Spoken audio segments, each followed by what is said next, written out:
실제로 선거에 참여하려다 휴학생은 못한다고 해서 상당한 배신감을 느꼈다. 휴학생 선거권이 없다는 건 알았는데 학생 회비를 내면 할 수 있다는 사실은 몰랐다. 우리 대학 휴학생 A씨는 휴학생이라는 이유로 선거권을 얻지 못해 곤란함을 겪었다고 불만을 토로했습니다.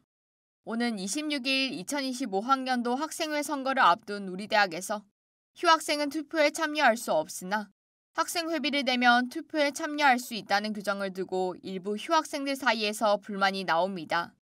우리 대학의 경우 선거시행세칙 제27조와 제28조에 따라 휴학 중인 학생 회원은 학생 회비를 납부해야만 선거권이 주어집니다. 규정 자체에는 법적 문제가 없습니다.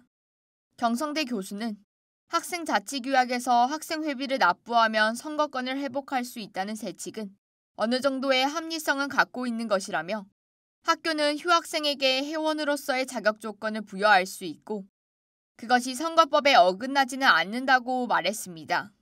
문제는 이 같은 규정을 아는 경우는 드물다는 점입니다. 휴학생이 선거권이 없다는 사실을 처음 알았습니다. 휴학을 했다는 이유로 선거권이 보장되지 않는 것은 불합리한 것 같습니다. 대표자 선출 권한을 얻기 위한 비용이 발생한다는 것에 대한 불만도 큽니다. 저희 대학은 휴학생들이 학생회비를 내야 권리 회복이 되다 보니까 그 학생회비를 내야 되는지 몰랐던 휴학생들도 많고 학생사회에 관심이 많고 선거에 참여하고 싶었던 학생들도 학생회비에 부담을 느껴서 권리 회복을 포기하는 사람들이 많은 것 같아가지고 좀 아쉬움이 큽니다.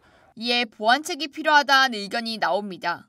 우리 대학 휴학생 이정욱 씨는 금전적인 비용 대신 학생회에 꾸준한 관심을 가져왔다는 증거로 지난 2학기 동안 투표권을 행사한 사람에 대해서만 투표권을 부여한다는 등 규정이 있으면 좋을 것 같다고 말했습니다. 실제로 서울대와 고려대의 경우 휴학생이 별도로 요청하면 선거 등 학생자치 참여권을 보장할 수 있습니다. 국민대의 경우 휴학과 상관없이 총학생회장단을 선거할 수 있도록 총학생회 선거시행세칙이 마련됐습니다.